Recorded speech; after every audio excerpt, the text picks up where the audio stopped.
Magandang umaga po sa inyong lahat. Mga pinagpala ng Panginoon. No? Tayo po ay sama-sama patuloy na mag-enjoy sa pagpapala ng Panginoon. Hallelujah! Malaya na po tayo sa face shield.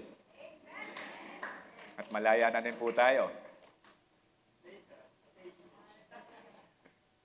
sa face mask.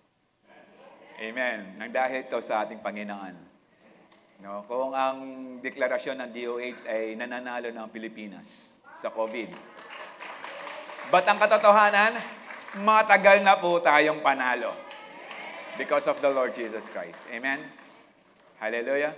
Kaya tayo po ay sama-sama, no, even sa mga online viewers natin, attend na po kayo sa church. Iba po kapag iba ang ambience, iba yung presensya, iba yung experience, if you are in the sanctuary of the Lord. Amen. Medyo malayo man, medyo bumabiyahe man kayo papunta, hindi katulad ng online, isang pindot lang, no? Bukas mo lang ng cellphone mo, buksan mo lang yung computer mo, nandun na kagad si pastor, nangangaral, pero iba pa rin po dito. Dahil po dito, nakafocus po tayo. Amen. Di po ba napakasarap kainin yung bunga na hindi pinilit mahinog. Ibig sabihin, hinintay mo yan, no? Nagtiyaga ka, nagbantay ka, pag kinain mo, naku, tululaway ang katabi mo. Now, ito po yung kagandahan ng pinaghahandaan po natin ang pagpunta sa presensya ng Panginoon. Nasama-sama ang lahat ng mahal ng Panginoon, lahat ng mga mananampalataya ay nandirito at nakikinig ng kanyang salita. Amen? Hindi lang po yung makita mo yung crush mo o yung paborito mong pastor, kundi makita mo ang presensya at maramdaman mo ang presensya ng ating Panginoon. Amen? Tayo po muna yung manalangin. Panginoon, salamat po sa lahat ng kabutihan. Ikayo ang aming mabuting Diyos at patuloy na aming nararanasan yung kabutihan, maging ang iyong pagmamahal, maging yung pag-iingat, proteksyon sa bawat isa, maging Lord sa lahat ng provision, sa lahat ng pagpapala na aming natatanggap from every day, Lord. Marami pong salamat na hindi mo pinapabayan yung mga anak na patuloy mo kinakalinga, pinoprovide, ginagabayan, pinoprotektahan, pinalalakas, pinagagaling, O Diyos. Na lahat po kami, Panginoon, nararanasan namin ang iyong biyaya, maging Lord, ang iyong grasya, Lord, sa umagang ito as we come in your presence. Lord, salamat po na kami po ay nandirito to worship you, Lord, to give you praise. Dahil kami, Panginoon, ay binago mo na. Dahil kami, Panginoon, ay iniligtas mo na. Dahil kami, Panginoon, ay inilagay mo na kami sa magandang kalalagayan. At dalangin namin, O Diyos, sa aming pag-uusapan, dalangin ko, O Diyos, na lahat ng iyong pinili na maging katulad mo ay maging kapangyarihan nito.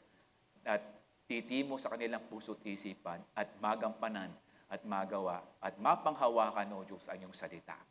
Be with us, Lord. Teach us. Let your Holy Spirit be upon us. And I speak, Lord, sa lahat po ng doubt, even sa lahat ng mga takot, Lord, in Jesus' name, pinapawi namin lahat ng ito. At tumatayo kami sa katotohanan. At kapag nandun ang katotohanan, walang takot na iiral.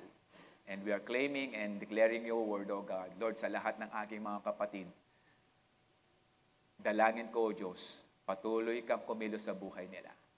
Patuloy mo yung paranas na ang sikreto ng tagumpay ay ang presensya mo sa buhay namin, O Diyos. Maghari ka, Panginoon, at nawa ang lahat ng aming pag-uusapan ay maging hamon sa aming buhay at makita kami nananagumpay at patuloy na nananagumpay. Thank you, Lord. Thank you, Father. This we ask in Jesus' name. Amen. Hallelujah. Ang pag-uusapan po natin, bagong serye po ito ng November.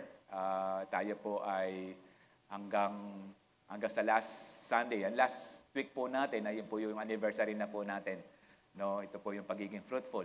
So tayo po ay pinili ng Panginoon, hindi lamang basta pinili, kundi nais niya na tayo po ay magkaroon ng magandang buhay. Okay? Kaya po tayo pinili ng Panginoon. So pag-uusapan po na chosen to be or to bear fruit. No? Nandito po tayo sa seryeng yan at ang pag-uusapan po natin is chosen to be like Christ. Sabihin mo po, to be like Christ. Okay. So, maging katulad po tayo ng ating Panginoong Hesus. Sabi po ng John 15, verse 16, "You did not choose me." No?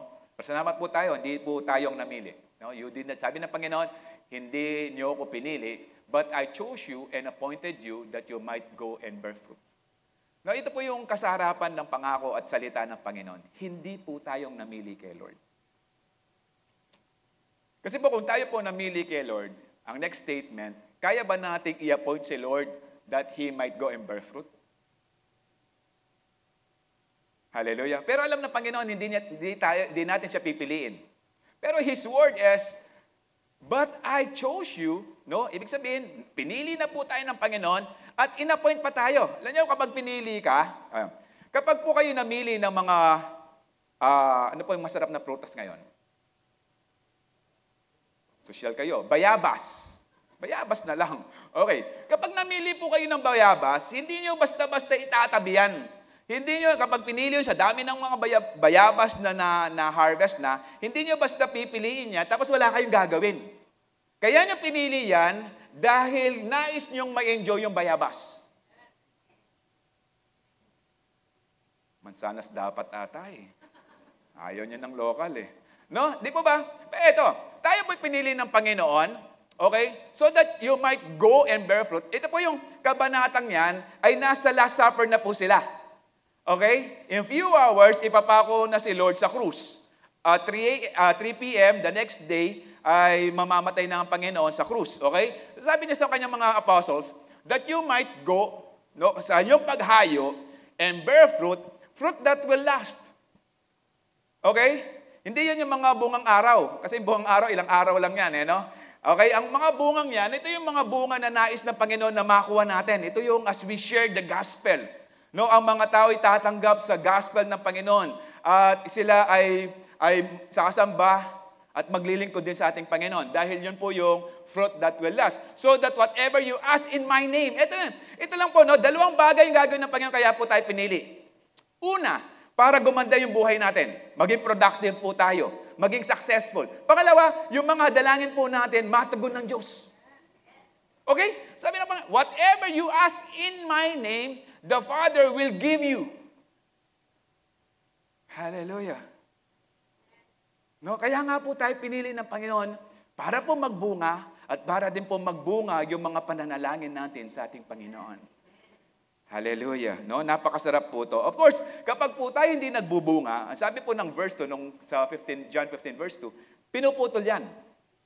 At sabi sa verse 6, kapag pinutol, dahil wala nang halaga yan, susunugin. So yung mga pinili ng Diyos na hindi nagbubunga, maghanda kayo.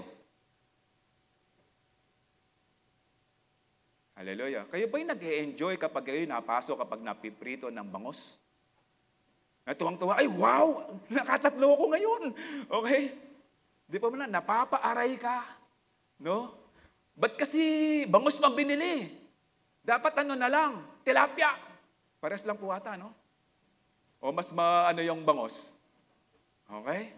Pero ito, tayo po ay ginawa ng Panginoon, hindi lamang po magbunga ang buhay natin dito, magkaroon ng impact ang buhay natin dito sa lupa, as well, yung buhay po natin, ma-enjoy po natin sa piling ng ating Panginoon sa langit.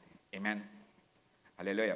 Sabi rin po na John 15:8, "This is to my Father's glory." So yung kanyang pagpapahayag, kanyang pagpili, at kapag tayo po ay nagbunga, "This is to my Father's glory that you may bear much fruit, showing yourselves to be my disciples." No, kaya nga po, by the way, ano po yung bagay na kinakahiya natin sa piling ng Panginoon? Si Lord ba, iniwanan na kayo sa ere?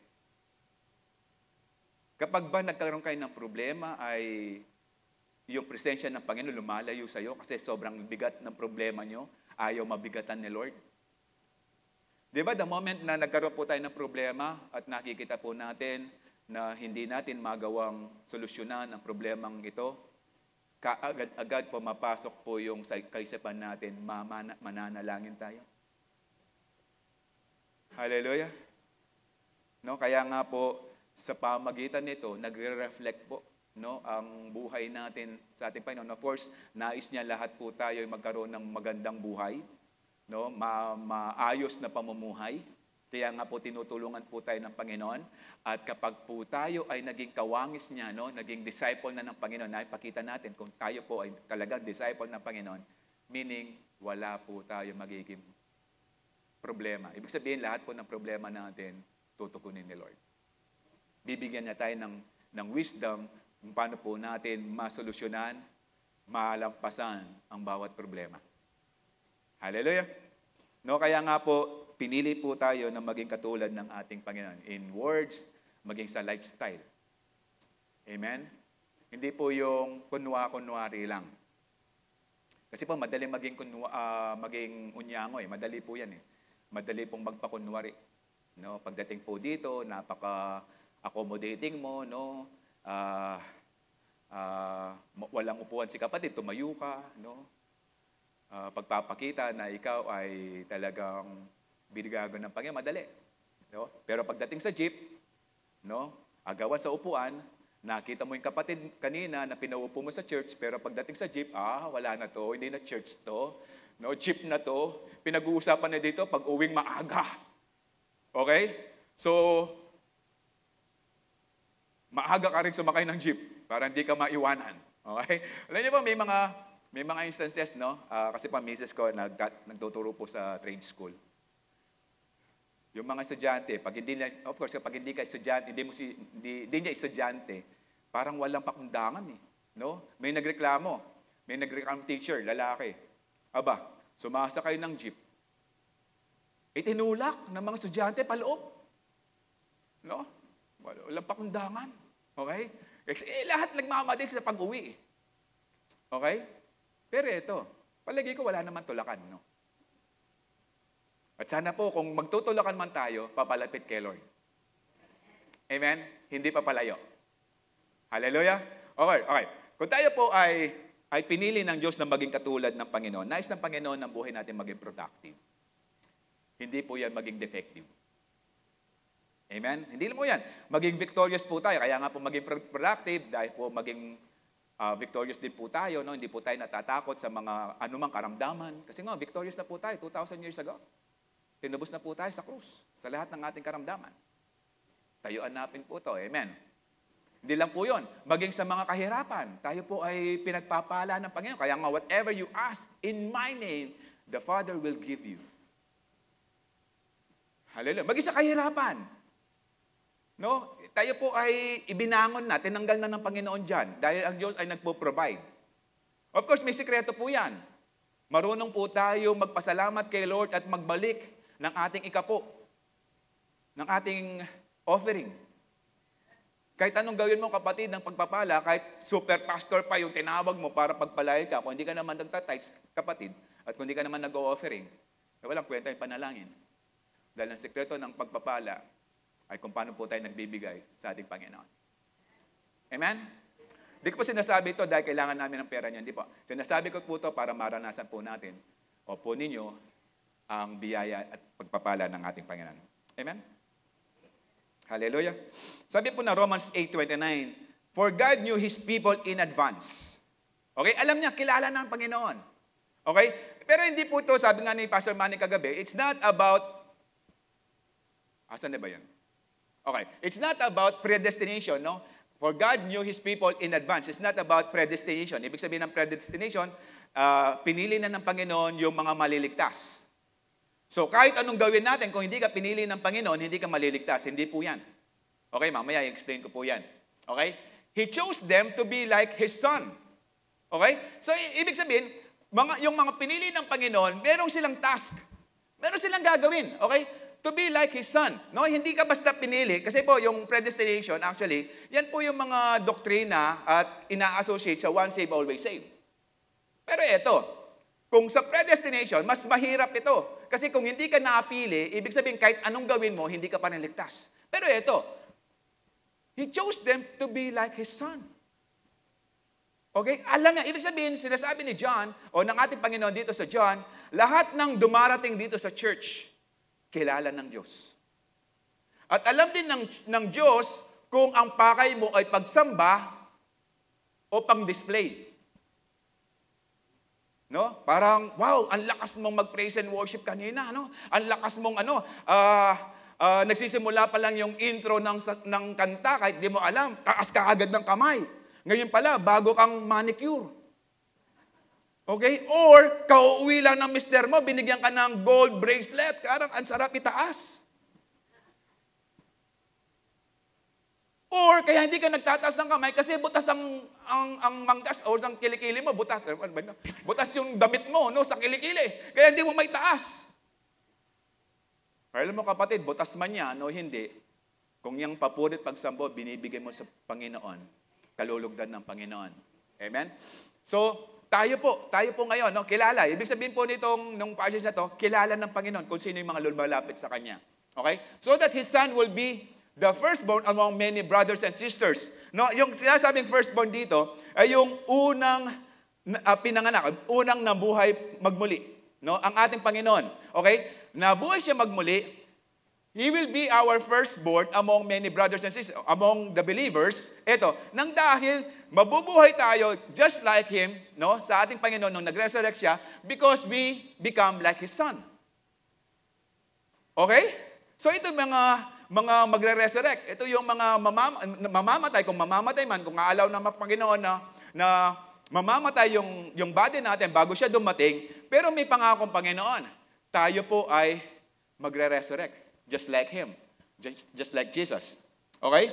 Tingnan niyo po kung bakit sinasabi ko pong hindi kilala ng Panginoon lahat ng lumalapit sa Kanya. At mga lumalapit sa Kanya, ito lang mga kinalulugdan ng Panginoon. Nang may ugnayan. Nang may layunin na makilala at makapag-ugnayan, magkaroon ng relasyon sa ating Panginoon. Sabi po ng Matthew 7:22-23, no? Many will say to me on that day, Lord, Lord, did not we prophesy in your name? And in your name we drive out demons and perform many miracles. Para yung mga taong ito, mga workers ng church. Okay? Pero sabi ng Panginoon in verse 23, nandiyan pa? Okay. Then I tell them plainly, I never knew you. Aba, di ba mga workers ng church? Okay, for what reason? Away from me, you evildoers. Why? They are evildoers. They are not really disciples of the Lord. Kaya nga po, kung tayo po'y pinili ng Panginoon at tayo po ay nandirito, ang purpose at maging layunin po natin, ipasok natin sa kaisipan natin na maging katulad ng ating Panginoon. Na maging disipulo ng ating Panginoon. Pag sinabing disipulo, meron po tayong magandang ugnayan kay Lord. Pero yung mga taong ito, asking, Lord, Lord, alam niyo po sa mga Hudyo, kapag 2 beses mong binanggit yung pangalan, ang ibig sabihin nito, meron kang magandang relasyon sa tao. No, sabi ng mga taong ito, Lord, Lord, did we not? No, sinasabi nila, meron kaming ugnayan sa iyo, Lord, did we not prophesy? Did we not cast out demons? Pero sabi ng Panginoon, mapagkunwari, I never knew you, sa verse 23. Okay? Hindi kayo kilala ng Panginoon kapag kayo magpagkunwari. Hallelujah. Amen? Hallelujah. 1 Thessalonians 5:23. Now that God of peace and may the God of peace Himself sanctify you completely. Okay? And may your whole spirit, soul, and body be kept blameless at the coming of the Lord Jesus Christ. Okay. Yung sanctification, hindi po tayong gumagawa niyan, ang ating Panginoon. Ang isa-sanctify po niya as we come sa presensya ng Panginoon, ang unang isa-sanctify niya yung spirit because we are spirit with soul and body. Okay? Ngayon, yung spirit po natin, kapag yan ay nagkaroon ng ugnayan kay Lord, lumalakas po yan. Kapag yan ay separate sa ating Panginoon, umihina yan. Ang lumalakas, kapag separate ang spirit sa ating Panginoon, ang lumalakas, yung body. Okay? Pero kapag yung spirit natin, nasanctify ng Panginoon. Okay? Ang tendency, magiging blameless, hindi lang sa soul, hindi lang sa body, no? Hindi lang sa soul, but maging sa katawan natin. Maging doon sa sinful nature, masasanctify. Why? Kasi nga po, dumikit na yung Santong Espiritu sa ating spirit. Ibig sabihin, nagkaroon na ng ugnayan ang ating spirit sa ating Panginoon, kaya nga po nabuhay siya. Kapag separado ang spirit kay Lord, ibig sabihin po, wala po siyang lakas, wala siyang buhay. Tingnan niyo po yung mga may sakit. No, kapag wala silang lakas, parang silang patay na. Although umihinga. No, wag niyo munang iyakan kasi humihinga pa eh. Okay? Pero walang tuwa, walang ngiti. No? Pero kung ikaw kapatid, may ugnayan kay Lord, nagkaroon ka man ng karamdaman, alam mo, may ngiti pa rin. Kasi mas malakas yung Espiritu. Alam mo, mananagumpay ka. Alam mo sa karamdamang yan ay mananagumpay ka. Kung hindi ka man pagagaling ng Panginoon, kung hindi ka man pagagalingin, take note, mas maganda naman yung lugar na pupuntahan mo. Amen? Sino nag-agree kapag sila kinuha ng Panginoon ay nasa langit sila, nasa magandang lugar sila? Sino nang gustong mauna? Hallelujah. No? Kaya nga po, kapag po yung spirit ay na-sanctify, makita niyo po magiging obedient, maging yung body. No, wala na po yung sinful nature. Ibig sabihin na overcome po natin yung sinful nature po natin. No? So what inside is more important than the outside. Mas importante po kung nandun, ano yung po nasa loob. Kaya nga po sabi ng Panginoon kay Samuel, nung i-anoint niya ang next king of Israel, nung nakita yung panganay na anak ni Jesse, kuya ni David, bunso po si David eh. Sabi ni Samuel, eto na.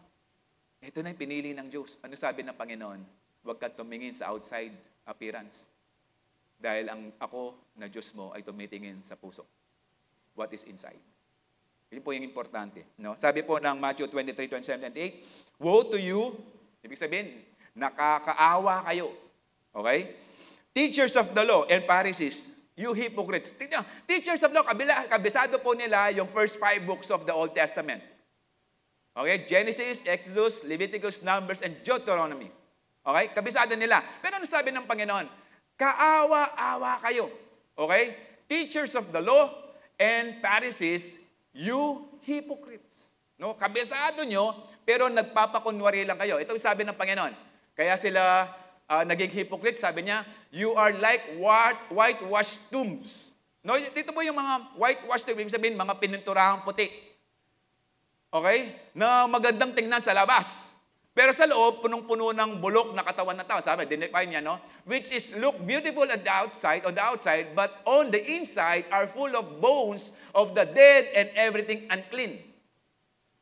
Tinuloy po niya in verse 28, in the same way, on the outside you appear to people as righteous, but on the inside you are full of hypocrisy and wickedness. Hallelujah. Kaya mas importante po yung nangyari sa loob. Pero alam niyo po, kapag makapangyarihan, kapag merong talagang nangyayaring maganda sa loob natin, lumalabas po yan, nagiging aura po ng mukha natin. Hallelujah. Tingnan mo yung katabi mo. Tingnan mo. Habang tumatagal sa pakikinig na salita ng Diyos, gumaganda yan. Kapag pumapangit yan, ibig sabihin naiinip na siya. Hallelujah! Amen? So, pwede tayong mag-overtime. Nawala ka agad. Okay. So, ibig sabihin, yung righteousness po natin, ay kung ano po yung naipapakita natin kapag tayo na po ay nag-iisa. Hallelujah. Hindi po yung maraming nakakakita. Kasi pag maraming nakakakita, madaling plastikin eh. Madaling i-drama. Alam yun, maraming mga Kristiyano, mga actor and actress. No? Hindi rin, wag po kayong maniwala ng mga magagandang lalaki, nag-artista lang. Yung iba, pastor din. Pero hindi arte, hindi maarte. No? Ibig sabihin, yung gwapo lang. No? Gwapo lang. Hallelujah. Parang tinanong po ng misis ko, anong naibigan mo sa akin? Sabi niya, una, mabait ka. Pangalawa, pangit ka. Tumawa. Parang inaproban niyo, sinabi ng misis ko. Okay. Kasi po, tingnan niyo mo. Tingnan mo, anay may gwapo. Kung hiwalayan ka naman niya. Doon ka sa mabait. At doon ka na sa... Kayo nagsabi niyan. Okay, ito po. Pag pumilit, sino dito yung wala pang asawa? Baka nagde-desire ka pang mag-asawa, meron ka ng isa eh. Yung wala pang asawa, mag-desire ka ng Kristiyano. Malalaman mo kung Kristiyano talaga yan. Alamin mo ang kanyang tithes. Pag nanliligaw sa kanya, by the way, pwede bang masilip mo na ang tithes envelope mo? No. Hallelujah!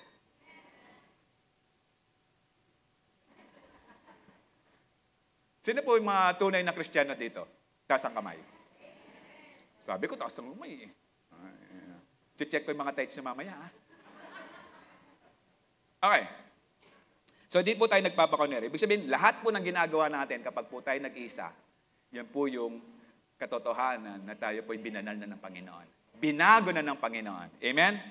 So, yung inner being po natin, no? Importante po yung inner being. Sabi po ng Romans 7:22, "For in my inner being, I delight in God's law."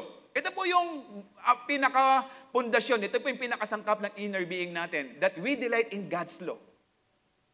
Hallelujah. Sabi po ng Joshua 1:8, we must meditate it day and night. For what reason? So that we will become prosperous and successful in meditating, in obeying the Word of God. Hallelujah. Kaya nga po importante po yung inner being natin, which we delight in God's law. Ibig sabihin, we read God's Word. We love to read God's Word. Yung iba, hindi na sabi ko nga sa mga CEO ko, no? Or sa mga nakakausap ko, kapag naglilinis ka, instead na magmukmok ka, no, yung ibang mga nanay kasi kung maglinis, kalat na kayo ng kalat. Linis ako ng linis. Pasalamat kayo, nakakapaglinis kayo. Amen. Yung iba, nakasimangot pa rin eh. Okay? Kasi malakas po kayo nun. Malakas. Okay? Pero habang naglinis po kayo, para maiwasan na po yung reklamo, mag-audio Bible po kayo. Habang naglalabang, kung ano-ano yung iniisip nyo, mag-audio Bible kayo. Instead na iisipin nyo, ninano neman nini. Migmanchaya pa mo. Okay? Pero may nakit kayo 500, kaya tambulsa, nakakakune.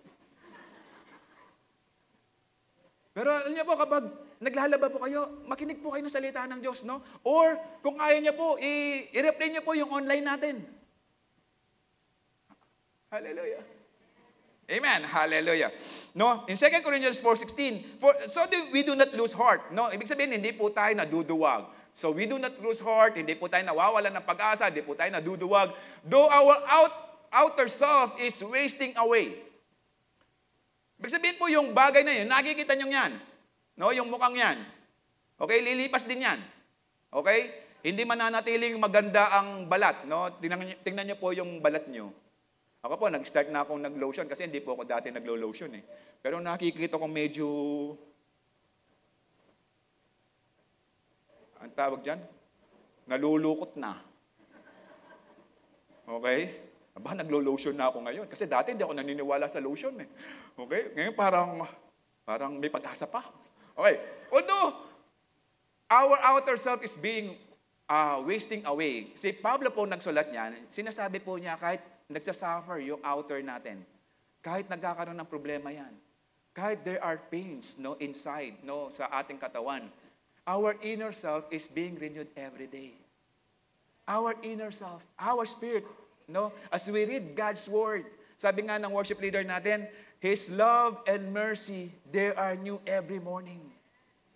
Ano yung i-refresh mo sa sarili mo if you are not reading the Word of God? If you do not delight in God's law? Ano i-meditate mo? Ano i-renew mo? Hallelujah. Our inner self is being renewed every day. Every day. No, day by day. Hallelujah. No, kaya nga, nais ng Panginoon na tayo po'y managumpay. Kasi nga po, nire-renew yung strength. Nire-renew po yung inner being natin ng Panginoon para po lumakas yung spirit, para po mapagtagumpayan yung body. Dahil po kapag ang body malakas, naiiwan po yung spirit. Pero kapag malakas ang spirit, naiiwan at sumusunod ang body. Tingnan niyo po. Kapag po hindi maganda yung inner being, hindi rin maganda yung tights mo. Kasi mas gusto natin yung word na what the hearts desire. Okay? So kung ano yung desire ng heart? Kasi the heart is most the deceitful things on earth. So anong gusto ng heart? Magbigay doon sa pinakamaliit.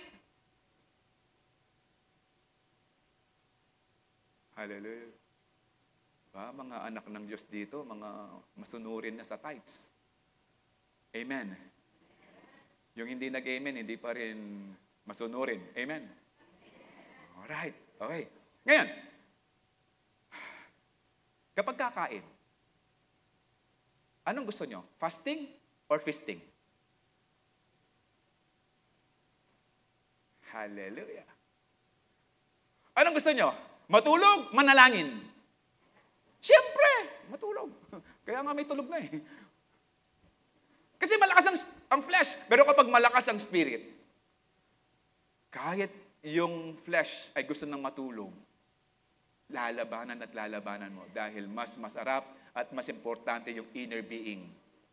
Sino po dito yung nagsasalamin ng matagal sa bago umalis ng bahay?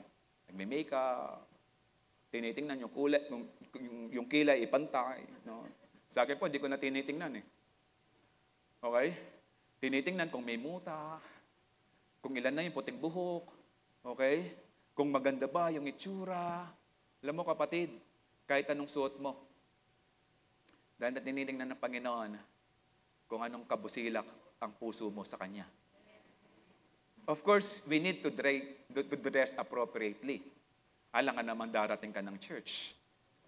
Okay? Nag-worship lahat. Tapos dumating ka, plunging, ano tawag dyan?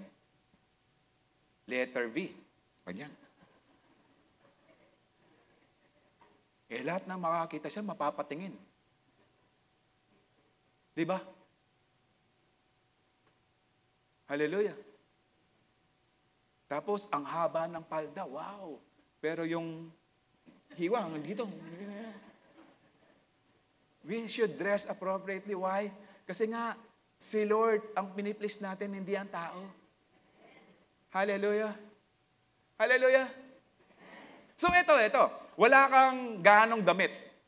Huwag namang i-deny mo sarili mo na hindi mag-church kasi nga hindi tinitingnan ng Diyos ang damit mo. Ang tumitingin lang yung kapatabi mo. Yan lang yung tumitingin. So next Sunday, kapag yung pa rin yung damit mo, upo ka naman, yun sa likod. Para hindi mo makita ng katabi mo. Okay? So ito yung inner being natin. This is being renewed by the Lord. Kaya nga, kapag renewed ang spirit mo, yung inner being mo, hindi ka umaabsent sa mga services. Hallelujah. Tingnan mo nung bago ka tumanggap kay Lord. Tumanggap ka ng 7 a.m. first service. Okay? Or tumanggap ka kagabi, 5:30, next Saturday, 6 o'clock na yan. Dahil revive yung inner spirit, yung inner being natin, attend ka naman first service. Hindi ka ba na-satisfied? Nag-10 o'clock ka ba? Nakita kita ngayon. Hindi ka pa rin satisfied? 2 o'clock! Attendan mo pa rin. Okay? Pero, after many months, years, nalilate na.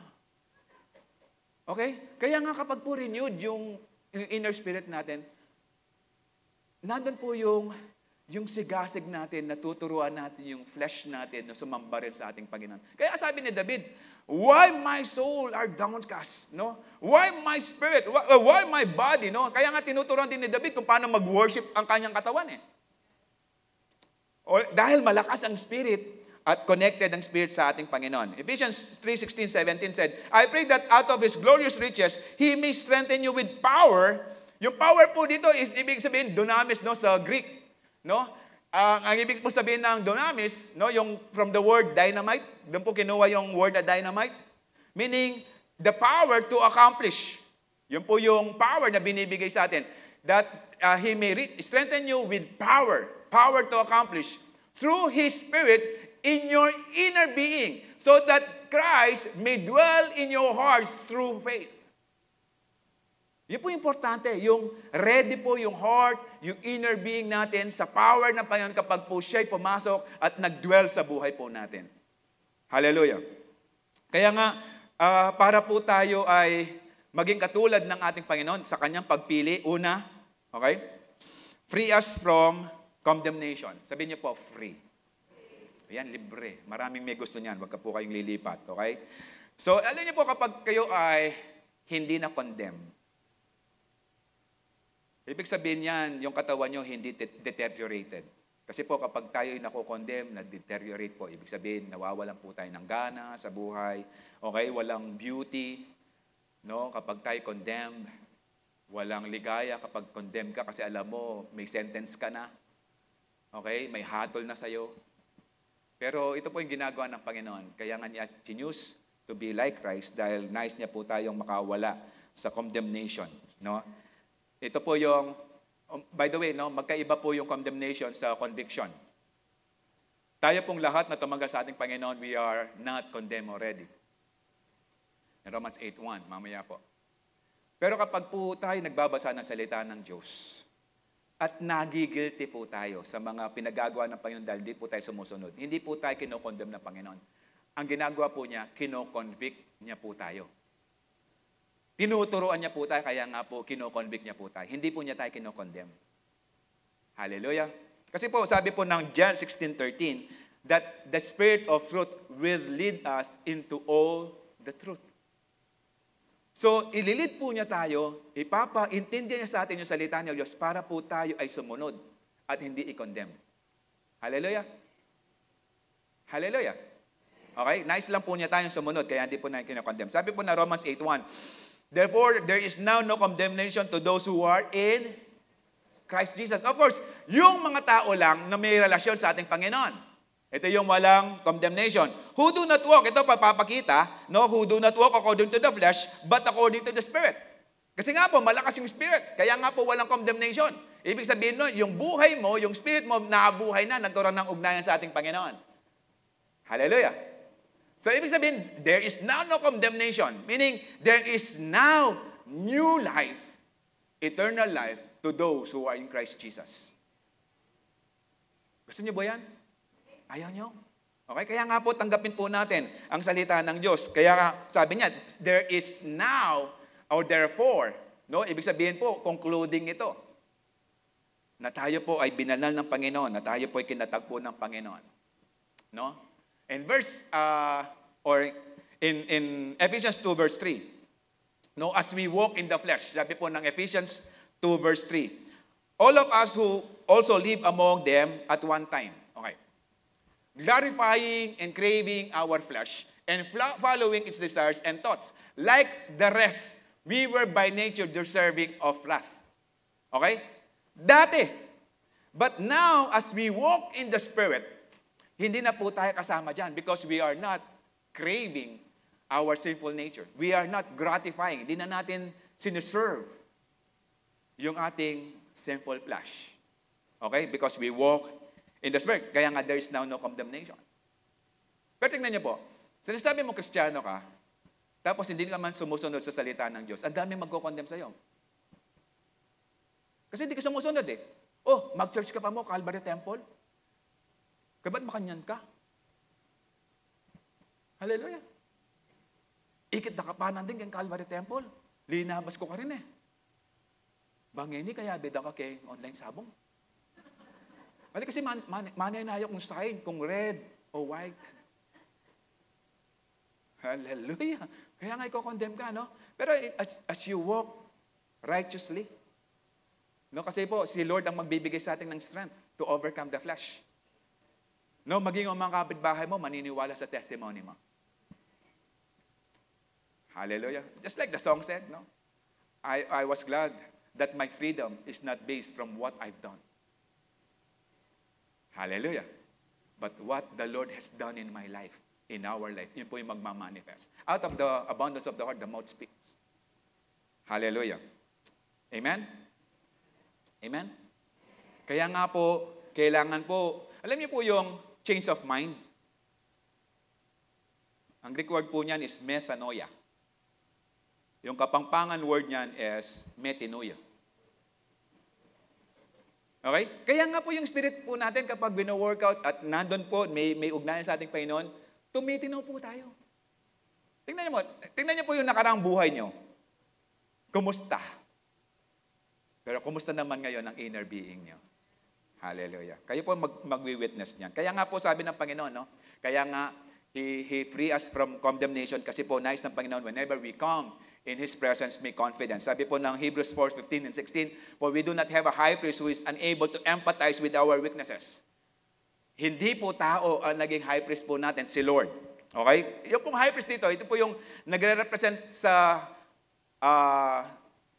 mga Israelites para po mapatawad ang kanilang kasalanan. Ginagawa po yan once a year, Day of Atonement. No, pumapasok po yung high priest, dadala yung blood at para i-sprinkle sa most holy place. At kapag siya'y naging success at paglabas niya, sasabihin ng high priest, your sins are forgiven, it is finished. Hallelujah. Pero ang pumasok po dun sa most holy place natin, hindi po siya tao, kundi ang ating Panginoon. And kaya nga po, but we have one who is tempted in every way, just as we are, yet He did not sin. Wala pong kasalanan, kaya po naging perfect yung sacrifice eh. Wala pong kasalanan ang ating Panginoon. In verse 16, kaya nga po tayo pinapalaya sa any condemnation, kasi po nais ng Panginoon, let us then approach God's throne of grace with confidence. Alam mo yung confidence? No? Ibig sabihin talagang malakas ang loob. Yung hindi nahihiya. Kaya nga po nais ng Panginoon na maging magmistula tayong bata. Ibig sabihin, child-like character. Kasi po yung bata, pag inutusan mo yan sa kapitbahay mo, hingi ka ng patis sa kapitbahay. Mga 4 to 5 years old. Hindi yan nahihiya. No? Tapos sitsitan mo.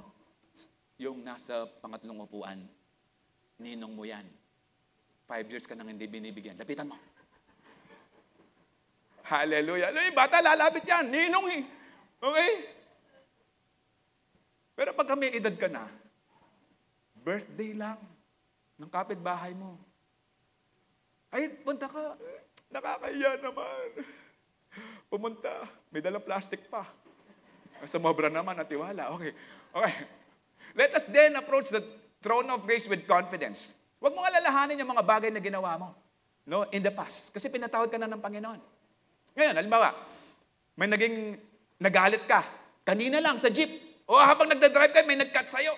Nagalit ka. Tapos hindi ka na attend sa church? Hindi po. There is now no condemnation. Nagalit ka lang. Pero hindi ibig sabihin na wala ang iyong kaligtasan. Okay? Iba po yung nananatili sa kasalanan. Iba yung nagpapatuloy sa kasalanan. Hallelujah. Kaya nga po binabago tayo ng Panginoon from every day. Kaya nga nirenew yung spirit natin from every day. Kasi nais ng Panginoon na every day ay magkaroon tayo ng confidence in approaching Him, no? So that we may receive mercy and find grace to help us in our times of need. Yes, nagalit ka kanina, hindi ka umattend ng church. Anong mangyayari? Hindi mo mararanasan yung biyaya. Hindi mo mararanasan yung awa ng ating Panginoon. Hallelujah.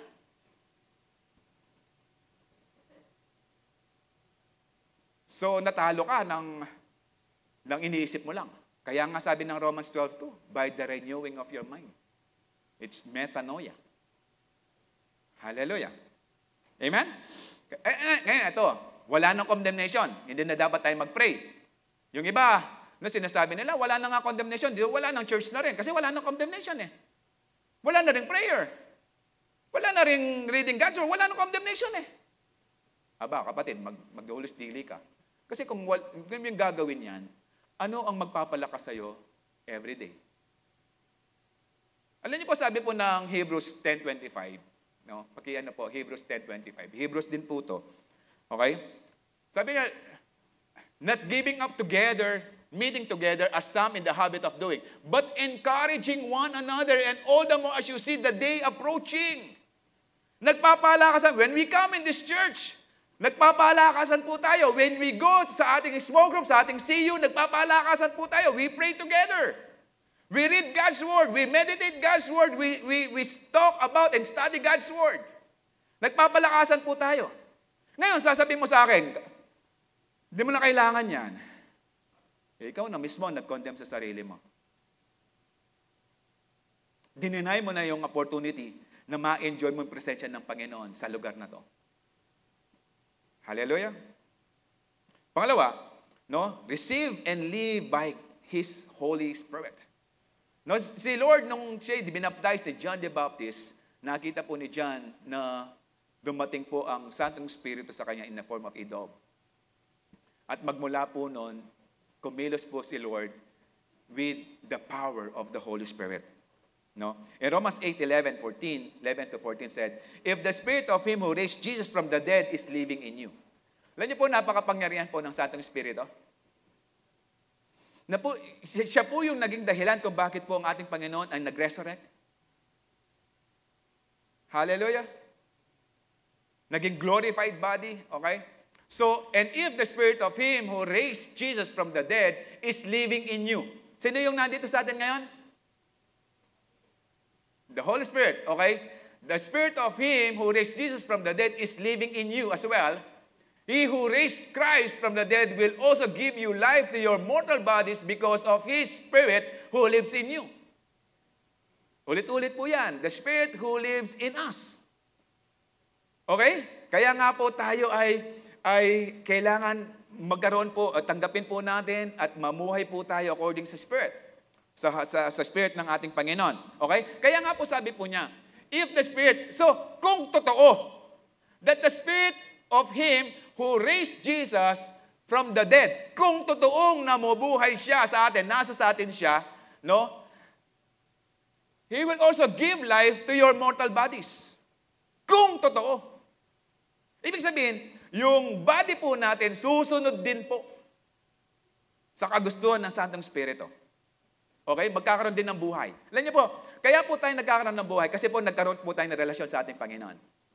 Yung body po natin, magkakaroon din po ng bunga yan kapag po nagsimulang masunod o sumunod sa Espiritu natin. Amen. Sa Santong Espiritu po, kaya po nagkakaroon po ng buhay yan. Tuloy po natin sa verse 12. Therefore, brothers and sisters, we have an obligation. Ano po yung obligation natin? Okay? But it is not to the flesh. Hindi yung isi-serve natin yung flesh. Okay? Ito yung obligation na. Ang obligation natin is to live according to it. Okay? But it is not the flesh to live according to it. Ang obligation po natin in verse 13 said, and if you live according to the flesh, you will die. Okay? Hindi po to. But if the Spirit is in you, put to death the misdeeds of the body, you will live. Okay? And verse 14 said, for those who are led by the Spirit of God are children of God. Ibig sabihin, hindi po to. Okay? Ngayon, sabi, pag po sinunod po natin yung flesh natin, may mamamatay. Hallelujah. Kasi po kung kahit anong gawin po natin, yung katawang yan, kukupas yan. May expire. Okay? So, ibig sabihin, kapag po namumuhay po tayo sa flesh, yung spirit po natin nawawala yung connection kay Lord. Namamatay. Okay? Wala siyang buhay kasi hindi connected sa ating Panginoon. But if we serve the Spirit, nagkakaroon ng buhay yung spirit at hindi yan mamamatay. Hallelujah. Kaya nga po, kailangan po nating tanggapin at sundin ang nais ng Santong Espiritu sa buhay natin. Kailangan po magpalakas po tayo. Why? In verse 14, for those who are led by the Spirit of God are children of God. Amen. Ito po yung makikita nating senyales kung sino yung mga binalal ng Panginoon. Sino yung mga pinili. No, yung sinabi ng, you did not choose me, but I chose you. Hallelujah. Hallelujah. Because we are the children of God. Pangatlo, unburden us from the curse of the law. Unburden. Pag sinabing unburden, tatanggalin yung bigat. Amen? Palalayain or hindi na pababayaran. Yan, yung unburden. Di po ba, sino po dito yung nangungutang sa 5-6? Naalala ko, yung 5-6 pa lang yan, no? Kapag po umutang ka ng 100, pag 5-6, 80 na lang. Tama? Tama po? Tama? Ba, wala pala talagang praise God, no? Hinuhuli ko lang po kayo. Praise God. Okay.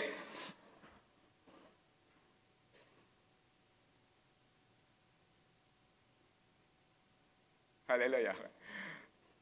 Pero kapag umutang po tayo sa 5-6, pabigat siya. Alam mo, saan po tayo lumapit? Kay Lord. Amen? Kasi po, ina-adverden po tayo sa curse. Alam niyo po kapag yung mga nanguutang, curse yan. Yung kada araw, utang na lang, uutang dito, babayaran dito, uutang dito, pambayad dito. No? Curse po yan. Ngayon, mananalangin po tayo na lahat ng nandirito at nakikinig sa akin ay palalayain ng Panginoon sa kanyang utang bago matapos ang 2021. Isang kondisyon, huwag ka nang uutang. O, pag-pipray natin na wala ng utang, pero uutang ka naman. Na paano ka? Amen. Palakasin natin yung inner being. Amen. Nalungkot na yung iba. Ganun ba? Akala ko another utang sa 2022. Hindi po, palalayain po tayo ng Panginoon sa utang natin this 2021. Ipoprovide po tayo ng Panginoon ng pambayad sa mga utang natin, pero hindi na po tayo magbabalak pang uutang. Amen. Yung iba, pumapalakpak, paano yun? Problema ni Lord yan. Huwag niyo po problemahin. No, si Lord, siya nga yung may-ari ng langit at lupa eh.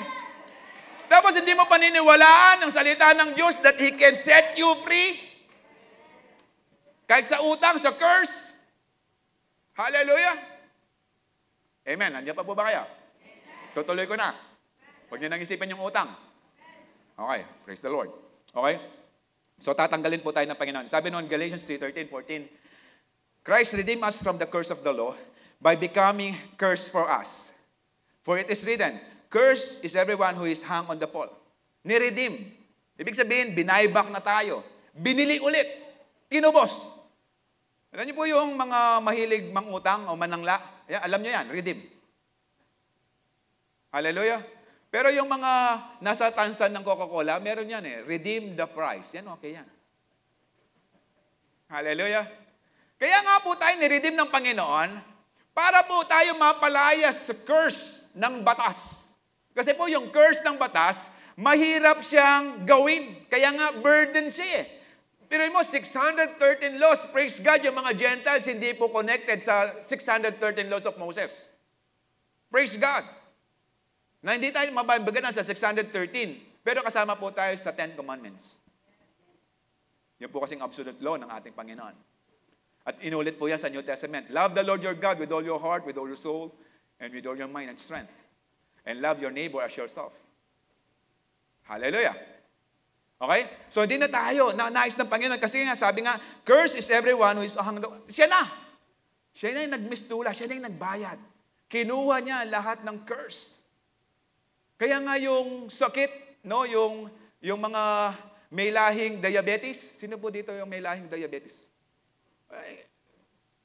I declare you, in Jesus' name, you will be free from that sickness in Jesus' name. Now.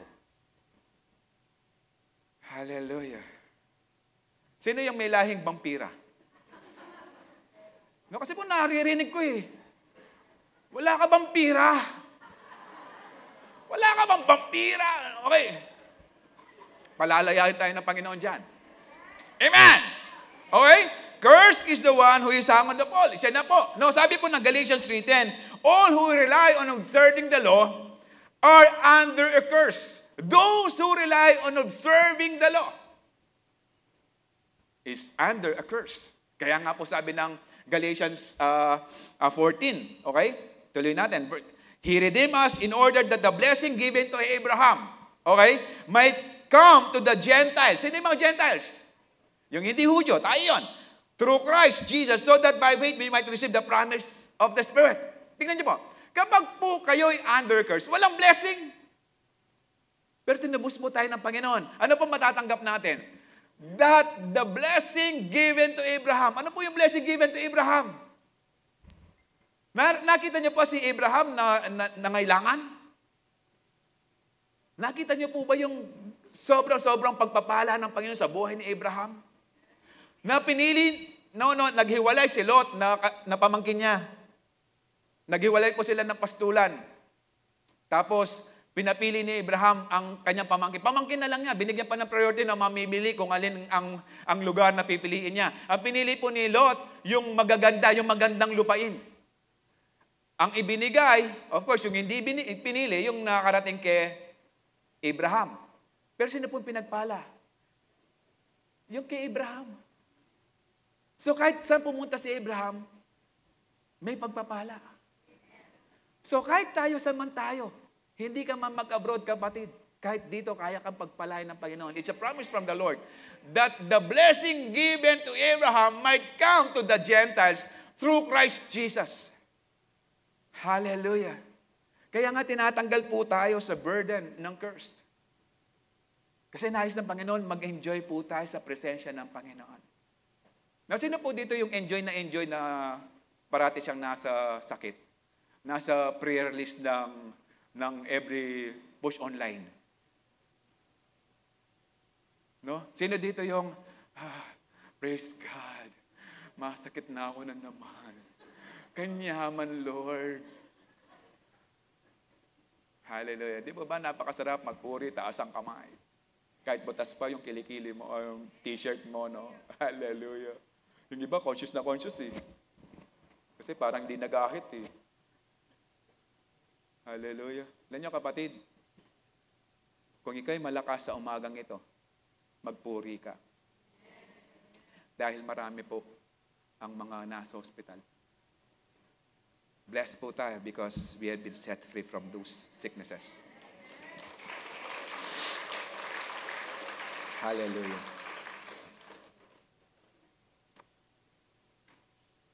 Pangapat, identify ourselves in Christ. Identify.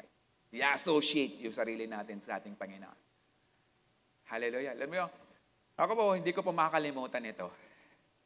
Kasi po, masyado ko kong in-idol ng tatay ko sa basketball. Isa po sa mga member po natin na dating elder, si Brother Rolly Dizon, ay kilala po ang tatay ko. Okay? Noong po naglalaro ko sa inter-school, grade 5 pa lang po ako noon, inter-school ng Clemendes, kasama po ako sa basketball. At meron pong matanda, medyo may edad na. Nung pong magsasaba ko sa committee table, hinawakan yung balikat ko, sabi niya, tong-tong, alam mo yung tong-tong, tong-tong, pakitong. Okay, tong-tong, sabi niya, sa Kapampangan, Nano may Ismael Garcia. Narinig po pangalan ng tatay ko. Sabi ko, tatay ko po. Sabi nung, hindi ko makalimutan nito, yung sabi lang niya, kaya pala. Ibig sabihin, kaya pala mahusay ako mag-basketball. Okay. Kaya pala, sabi niya, may pinagmanahan. O kaya, tayo po ay may pinagmanahan po tayo. Yung kabanalan ng ating Panginoon nasa atin. His righteousness ay nasa atin. Amen? Kaya nga, huwag kang paduduwag. Okay? Huwag kang patatalo. Huwag kang patatalo ng kalungkutan o ng sakit mo, ng kahirapan, dahil ikay pinalaya na ng Panginoon. We need to associate ang ating sarili as alive in the Lord. Lahat ng buhay sa presensya ng Panginoon, sumigaw na hallelujah. Yung iba, hallelujah. Totoo kaya yan, Pastor. Panoorin na, basahin natin. Galatians 2:20. I have been crucified with Christ. I no longer live. Alam niyo po, pag sinabing I have been crucified, ibig sabihin, you are willing to die. Amen? You are no longer live. Hindi ka na buhay eh. Okay? But Christ lives in me. The life I live in the body, I live by faith in the Son of God who loved me and gave Himself for me.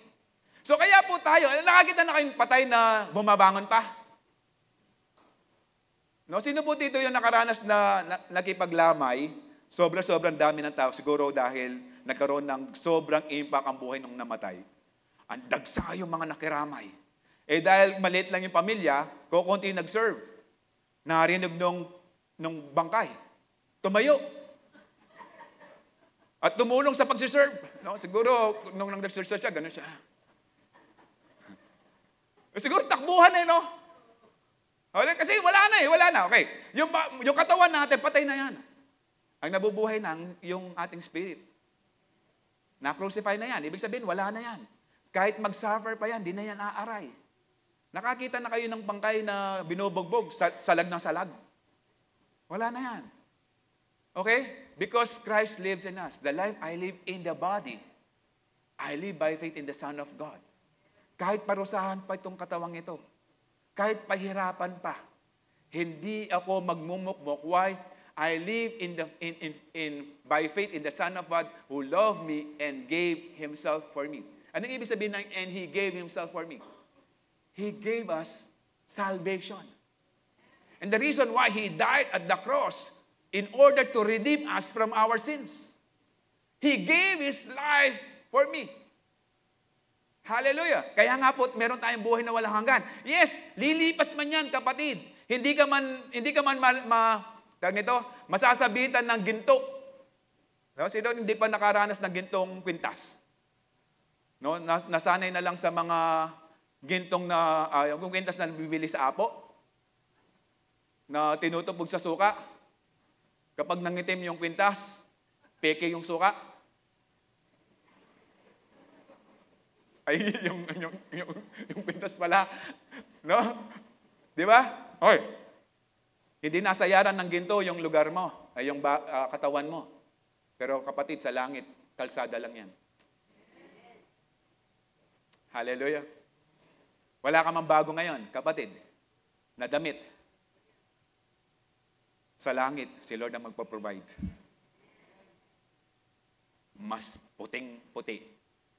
Puting-puti pa yan sa laban ng Ariel. Hallelujah. Patay na yan eh. Okay? Kaya nga mag-ambisyon tayo dahil tayo buhay na sa ating Panginoon. Mag-ambisyon po tayo ng mga bagay na para kay Lord. Amen.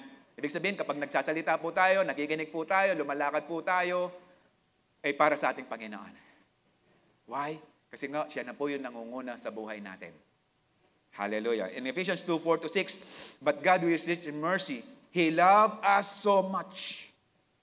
Hallelujah. But the word is, but God. Alam niyo po yung condition ito? Ito yung emphasis. But God, He is so rich in mercy and loved us so much. Sige man katabi mo, kaibig-ibig ba yan? Hallelujah.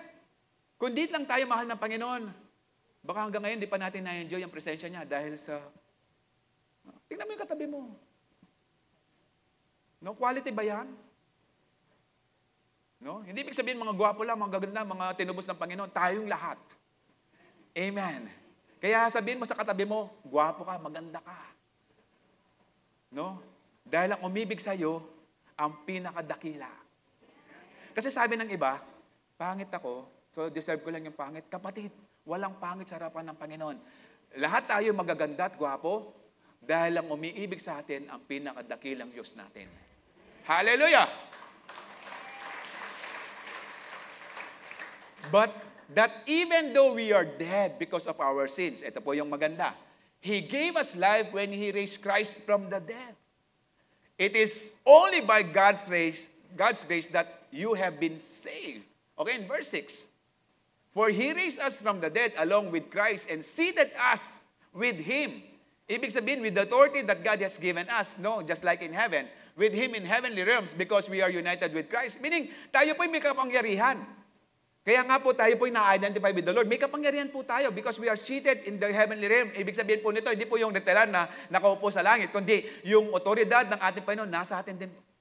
He has given us to trample, the authority to trample, to overcome the works of the enemy. Amen. Okay. Para po maintindihan nyo ganito. Kung meron po kung halimbawa, ikaw ay tinawagan ni Queen Elizabeth. Kailan niyo po si Queen Elizabeth? Ako lang. Ng London, ng England. Sabi niya, pumunta ka dito sa Miyerkules. Miyerkules ng alas 5 ng hapon. Wednesday, 5 p.m., bibigyan kita ng 1 million pound. Papayag ka? Papayag ka? 1 million pound, magkano yun? Times 57 nata yan. Payag ka! Okay. Ayun niyo po. Pero may kondisyon. Wednesday, 5 p.m., nandun ka sa London. Doon sa lugar. Okay? Ngayon, provided yung plane ticket mo.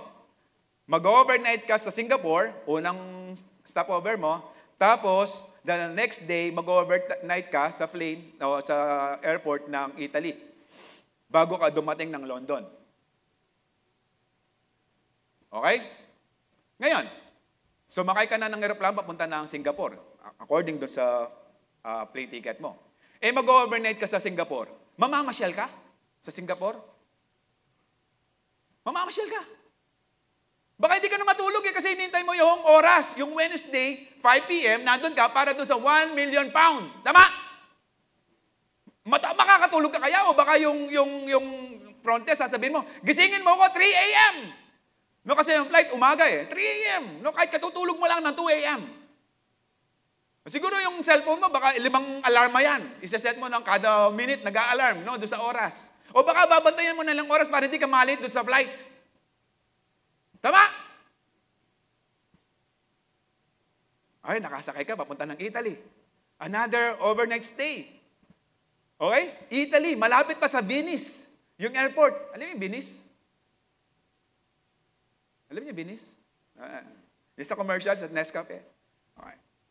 Nandun, mamamasyal ka sa Venice. Hindi ba nakafocus ka doon sa 1 million euro?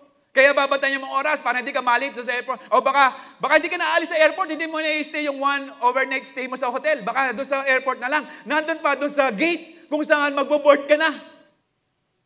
Hallelujah! Siguro hindi ka na magtututbrush, hindi ka na maliligo kasi nandun ka na, hintayin mo na lang doon. Para hindi ka mahuli. Tama? Dahil nakafocus ka sa 1 million euro. Kapatid, ang binigay po sa atin, hindi lang 1 million euro. Eternal life. More than 1 million euro. Pero saan po tayo nakafocus? Saan po tayo nakafocus ngayon? Sa ating Panginoong Yesus? O sa buhay natin? Lastly, triumph over the enemy. Hallelujah. This is the fruit that God has given us. This is just like Jesus. Okay, nagumpay po ang ating Panginoon kay Satanas. Amen. And this victory is also our victory. Sabi po ng 1 Corinthians 15:57, but thanks be to God, He gave us victory through our Lord Jesus Christ. It's not our victory. It's Christ's victory. Has been given to us. Meaning, hindi po natin yan in-earn. Hindi po natin yan pinagtrabahuhan. It was freely given to us by the Lord Jesus Christ. His victory over sin and death. Kakaunawan po tayo. Amen? At sabi rin po ng Romans 8:37, yet in all these things, we are more than conquerors through Him who loves us. Okay? More than conqueror. Kasi po yung conqueror, kaya nga sabi, more than. Kasi po yung conqueror, lulusob pa yan Lalaban pa yan. Tayo po, mga anak ng Diyos, kaya nga we have this victory. Why? Because we are more than conquerors. Kasi wala na po tayo. Lahat ng pupunta natin, nakakonquer na natin. Ibig sabihin, tapos na. Binigay na yung tagumpay. Hallelujah. Kaya nga po tayo more than conquerors. Okay. In Revelation 12:11 said, our people defeated Satan because of the blood of the Lamb and the message of God. No, His victory at the cross of Calvary, His blood that shed, no, mamaya po magpapartake po tayo ng Holy Communion, and this is our victory. Kaya nga we are defeating the works of the enemy because of the blood and the message of God. They are willing to give up their lives. No, hindi po sila particular what is on the outside. Hindi sila particular kung ano yung benefit na makukuha ng buhay dito sa lupa. What they are after is kung anong buhay nila sa langit. Kaya nga, they read God's word, they meditate it, and they claim that the blood of Jesus is protecting them. And that we are also protected by the blood of God. Amen. Amen. Hallelujah. And this is our victory. Kapatid, kaya nandito ka na, tagumpay ka na. Why? Because you can feel the presence of God in this place. Mga sama-samang nagpupuri sa ating Panginoon. Kaya we are chosen to be like Christ. Amen. Sabi mo, I am chosen to be like Christ. For this reason, free us from condemnation, receive His Holy Spirit, unburden us from the curse of the law, identify ourselves in Christ, triumph over the works of the enemy. Mananagumpay po tayo because of the blood and the Word of God that we have in our lives. Balikan po natin yung Revelation 12:11. Our people defeated Satan because of the blood of the Lamb and the message of God. They are willing to give up their lives. Sabi rin po ni Pablo sa Philippians 1:21 and 22, "For to me, to live is Christ and to die is King." Hallelujah. And if I am going on living in the body, this will mean fruitful labor for me. This will be a fruitful labor for me. Hallelujah. Meron po ako naalalang kwento, no? Si Pastor Wayne ng Hawaii. Isa po siyang pastor sa isang mega church in Hawaii. Nagpunta po ng China. In-invite po siya ng underground church sa China. At yung pong church na yon na underground ay nag-rent po ng hotel room na kasinlaki lang po ng ating function hall sa baba. Ang mga dumalo na selected few na mga Chinese believers ay wala pong 100. Pero doon sa lugar pong yon, doon sa hotel, wala pong mga upuan kasi nga po underground. Parang nirent lang po nila yung isang room ng hotel. Dahil po yung may-ari ng hotel, nagkataon Kristiyano. So may mga dumating na po sila, no? Nag-start pong mangaral si Pastor Wayne at meron po siyang interpreter. At nung sinabi niya na buksan po natin ang 2 Peter 1. So lahat po meron silang Chinese Bible, pero hindi po lahat may Chinese Bible. So ilan lang po yung merong Bible na dala noon dahil po hindi ganun ka-open ang China during that time sa salita ng Diyos. Nakita po niya isang babae, yung Bible niya, ibinigay niya sa kanyang katabi. Nagtanda po yung babae niyon kay Pastor Wayne. After the seminar, o after his session, bago po mag-break time, kinausap niya yung babae. Sabi niya, bakit mo binigay yung Bible mo nung pinabubuksan ko yung 2 Peter 1? Sabi niya, of course in Chinese. Sabi niya, memorize ko na po kasi yan. Oh, paano? Actually po, sa kulungan, marami po kaming time. Pero walang Bible. Pero yung mga kapatid, nakakapagdala po sila ng mga PC, ibig sabihin, pages ng Bible lang. At kapag ibinigay, nakuha ko na yon, sabi niya, para hindi na makuha ng mga jail guards, i-memorize ko na. Makukuha man nila. Yung page. Pero nasa isipan ko na. Nasa puso ko na. Nalaman din niya yung out of less than 100, merong 22. Ang kasama niya, 22. Yung babaeng yun. Dahil galing sila sa malayong lugar, it's about 13 hours train, papunta doon. At nalaman din niya na naglakad pa sila ng malayo. Papunta doon sa hotel.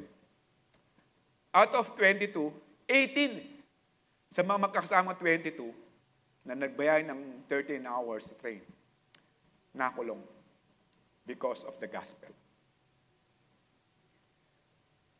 Yung 22 yun, nung lumapit kay Pastor Wayne, sabi nila, pray for us that we will become just like you, American believer. Sabi ni Pastor Wayne, no. Hindi ko gagawin yan. Sa Amerika, pag magdadrive yung member ng church ng about 45 minutes lang or 1 hour, hindi na yun atin. Pero kayo, 13 hours. Nandito kayo. Sa Amerika, lalampas lang ng 45 minutes ang pastor. Aalis na yan. Hindi na magtatagal. Sa Amerika, kung walang magandang upuan, dahil sila naka-Indian set lang sila. Kung walang magandang upuan, hindi mag-stay sa church. Pero kayo, 13 hours, nagbiyahe papunta dito, seated sa floor na walang upuan, nakikinig ng salita ng Diyos, hours. It's about 4 to 8 hours. And yet you stayed. What I am praying right now, sabi ni Pastor Wayne, that we American believers will become just like you. Just as we are. We will pray that we will become like them. Like Jesus. Amen? At sabi pa ni Giant Wayne, sa Amerika, ang mga bahay, they have at least 2 Bibles. But you, wala man kayong available Bibles. Kung makakahawak man kayo ng Bible, you will memorize it. You will study it. How I pray na tayo din, mga Pilipino nandirito, we will become like them. Amen? Sabi mo ng kanta.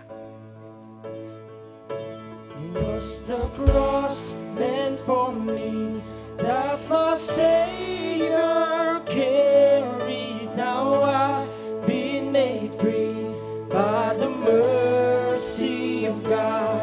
Was the grave meant for me, where my sin lay buried? Now I stand redeemed by the mercy Was the cross? of God. Was the cross meant for me, that my Savior carried? Now I've been Made free by the mercy of God. Was the grave meant for me, where my sin lay buried? Now I'm set redeemed by the mercy of God. Was the cross meant for me, that my Savior carried? Now I've been made free by the mercy of God. Was the grave meant for me, where my sin lay buried? Now I'm set redeemed by the mercy. Now I'm alive. Now I'm alive to tell the story how I'm overcome. Hallelujah, Lord. Is His goodness and mercy and the power of His blood. I'm so glad that my freedom Hallelujah. wasn't based on what I've done.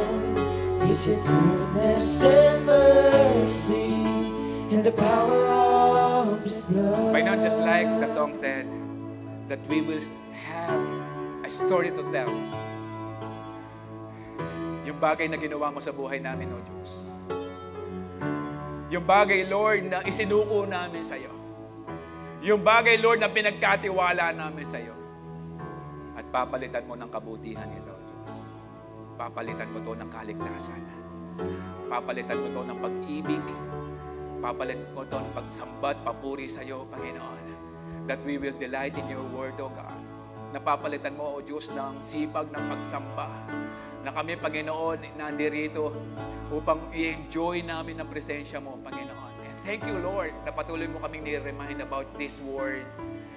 Na kami, Panginoon, sa oras pong ito, we are not condemned, but we are convicted, Lord, to change, to be disciplined, Lord, by your word. Lord, dalangin ko sa lahat po na nandirito, magkaroon po ng malalim ng pagkauhaw sa iyo, O Diyos. Marami pong salamat, Panginoon. Marami pong salamat. It's our communion day. Isa-serve po tayo ng ating mga communion ushers. At